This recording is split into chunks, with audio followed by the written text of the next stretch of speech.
How's it going, everybody? Hopefully you are all having a great day. Today I wanted to go over selecting your loadouts. What weapons should you use when you're playing Destiny 2? To start off with, I just want to say that for a majority of activities, you can use whatever you want. You can use whatever weapons feel good, whatever weapons you're comfortable with. There's really not anything that should hold you back, that should restrict you when you're playing a majority of the activities in the game. The only time I feel like you need to be careful and actually select a loadout based off of the activity is if you're doing something with champions. Yeah, there are going to be better weapons for different situations, but in the end, you should be able to get by with what you're comfortable with. If you want to skip around in this video, there are chapters below. You can skip around to whatever you are most interested in learning about. I just want to talk about the different champion types. All champions are able to be stunned. When you stun a champion, they won't be able to shoot you. They won't be able to move. They'll just sit there for a few seconds and you can deal a lot of damage to them. Barrier champions, once you get through about a third of their health, will pop an immunity shield. Now you cannot shoot through this shield. Unless you have an anti-barrier weapon. While the shield is up, the barrier champions will regenerate their health until they are shot at. So it's critical that you shoot them fast as soon as they pop that shield with an anti-barrier weapon. Next is overload champions. Overload champions will regenerate their health and abilities at a massively improved rate. They are going to just keep on regenerating their health,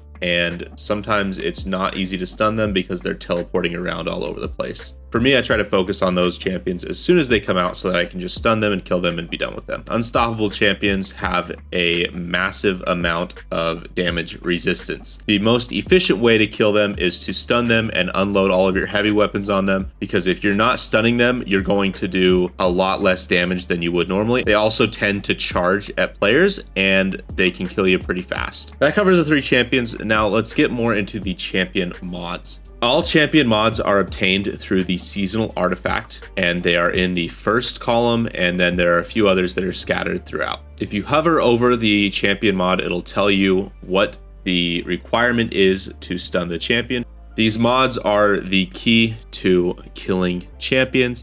There are some exotics that have intrinsic champion mods. Next, I want to talk about match game. It's a modifier in endgame activities that makes enemy shields highly resistant to any unmatched elemental damage. So for example, if you have enemies with a solar elemental shield and you are trying to break their shield with an arc elemental weapon, it's going to take so much longer than if you had a solar elemental weapon. It's important to check what shields you're going to be facing. Some activities have 1 shield, some have 2 shields, some have all 3. It's important to check, make sure that you have the right loadout so that you're able to break all of the enemy shields. One thing to note that helps with this a ton is the adaptive munitions perk. So this weapon adapts its damage output and effectiveness against energy shields that don't match the weapon's damage type.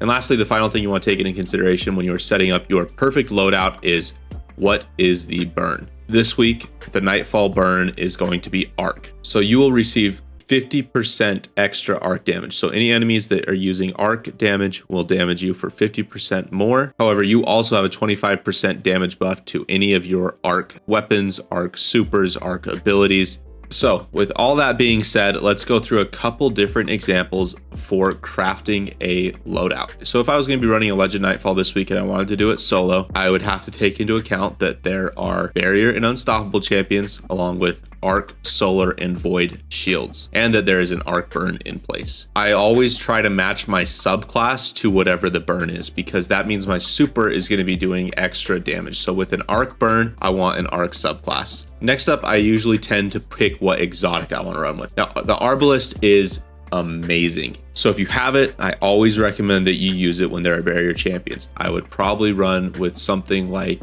a arc linear fusion rifle in the heavy, an Arbalist as my exotic, arc pulse rifle. I'm gonna go all arc because the burn is super strong. That extra 25% damage is gonna be really helpful in these higher end game activities. Let's take today's Lost Sector as our next example. So we have barrier and overload champions with a void burn and void shields. So knowing that, void burn, void subclass. Next we have barrier. Again, we're going to go with the Arbalist. However, you could also use a sniper rifle or a scout rifle. Next, we know that we have overload, and since it's a void burn, I'm going to use a overload void bow. I'm going to want a void heavy weapon. So we end up with something that looks a little bit like this. You could also use a void machine gun instead of a bow for the overload, and then use whatever you wanted in this energy slot. Hopefully this video helped you out. If you guys have any other questions about selecting a loadout, building a loadout, let me know. If there's anything that was confusing or that you need more clarification on, please feel free to ask me in the comments below. I'll always do my best to answer any questions that you guys have. Thanks so much for watching the video. I hope you guys all have a great rest of your day. I'm out.